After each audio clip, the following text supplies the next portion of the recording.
tayo guys. Nauna na yung truck kanina. Yung mga speakers natin, yung mga lights, tsaka yung mga ibang mga gamit. Nauna na yung utol ko doon. Gamit yung, ang ngayon ng mga aso ko. Gamit yung truck ko nila sinakay. So, sa akin ngayon, ito, itong sasakyan kong gagamitin ko. Huli na yung mga speaker, tsaka mga mixer yan. So, kasi hindi ko siya pwedeng sakay sa truck. Wala pa siyang cover, tsaka tour case, baka magasgas. Kaya yung sa kotse ko nilagay. So, dalawang B3 to, may isa pa, pangatlo. Dadaan ako mamaya sa kabilang pwesto ko. Okay, guys, let's go. Day 1, mag-set lang tayo ngayon.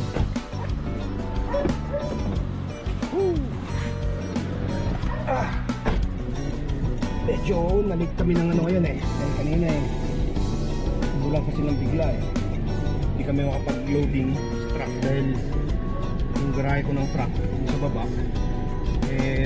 walang silong, walang lilim, kaya hindi kami makapag-karga kanina. Antayin namin matapos yung ulan, so na-delay kami ng konti. So bagay, setup pa lang naman ngayon See you later, bubush! Kaliwa tayo dito para mabilis.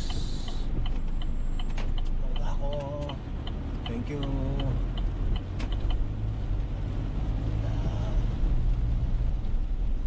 Ayan, Villa Coronet. Okay, we're here. Uy, buti na lang pwedeng ipasok. There you go. Yun. Yan. Okay. Buti na lang pwedeng ipasok. Ayan, nakapagsilong sila. Okay guys, dito na tayo. Okay, tingnan natin.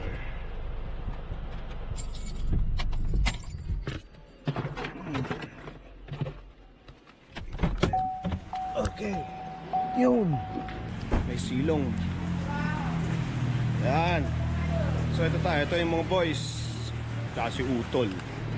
So ito na. So okay, ating venue, maganda. Pwede nating okay. Sige, set up tayo mamaya. Oh, mga boss, kaya pa? Oh, ano? Kaya pa? Oh, oh yan guys, set up ng lights. Ito yung ibang sa LED wall. Yung moving head inaayos pa so ito yung magiging natin stage. So yan, yung blow up natin mamaya. Ano pa lang halos hindi pa tapos yung sa events design. So pag natapos sila, set up na rin kami ng lights dyan. Blow up. Yun. Punta natin. Set up na ng LED wall si Bossing. Yun. So ito yung start ng base ng LED wall. Ayan si Boss. Ayan. So sinusukat muna kung paano yung pwestuhan ng LED wall. So ano kasi ito guys yan yung backdrop, dalawang backdrop din. Ito daw may upuan, yung couple, tapos background yung LED wall syempre. Ayan si Boss. Oh, stomach in. Kaya pa? Oh, engineer. 8 hours later. Yan, hello guys. Alas 12 na ng gabi, ginabi na kami sa set. So ito yung mga catering. Ayan, para-parehos na kaming para-pareho na kaming pagod. 12 midnight na ngayong gabi.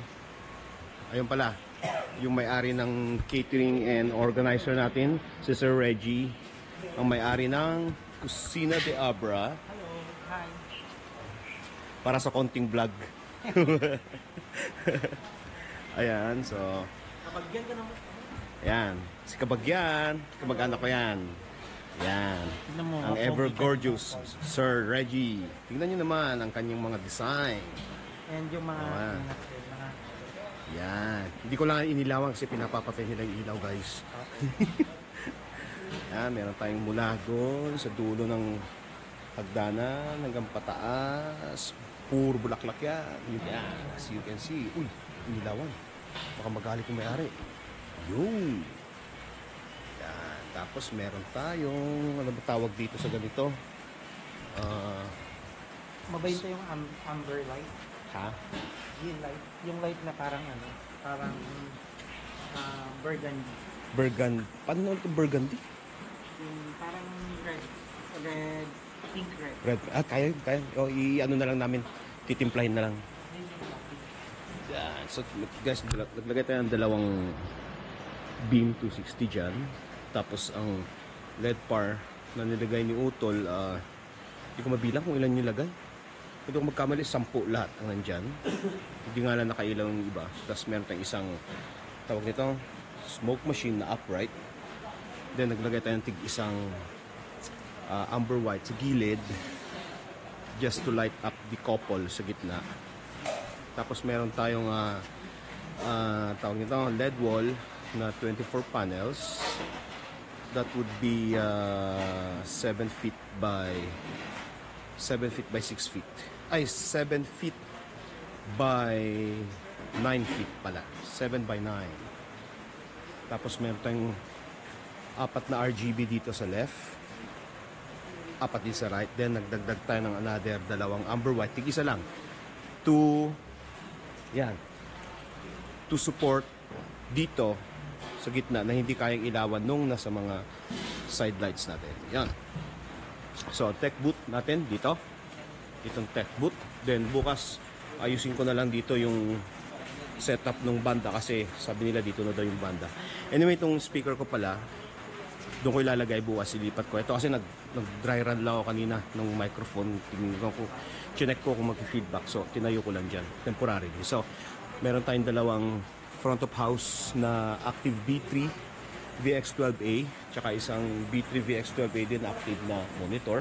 Then yung sub natin, ang ginawa ko guys, although passive kasi passive si sub, tinago ko na lang dito sa backdrop. Yan. Hindi ako medyo na-entay sa itsura. Nahihiya akong nilalabas dito. Tapos ang bulky, laki-laki. Kaya nilagay natin dyan. So, maliit naman yung venue. So, enough na yung isang sub. Yan. So, dito ang tech boot natin. Nandito yung amplifier ng sub. Ginamitan lang natin ng tawagin na snake cable. Lahat magra-run yan dyan. Isa pa pala. So, yung power distributor natin, tsaka yung EVR, dito ko na rin nilagay sa likod ng LED wall. So, yan. Meron tayong single phase power distributor, 12 inputs. Tsaka 10 kVA na stable AVR. Ano ko pala, baka makalimutan. So, dito na lang ako nag-connect. Essential na kayo, spaghetti wires tayo dito guys. Dito na ako nag-top ng ating power main nila, hindi main siya. Kumunik ako dun sa sa tawag ito double throw. Hindi ko kabisado yung setup ng nila eh. Ito, naka-ground to, ay tinakpan ko na pala. Naka-ground to line kasi siya guys. Hindi ko alam yung series. Ganito lang alam ko, simple lang. Tinap ko dyan.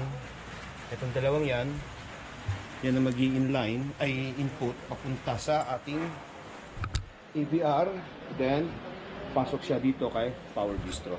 So yan lang. So tatlo lang ginamit kong output. Then puro mga extra extension na i-distribute niya na sa kung saan.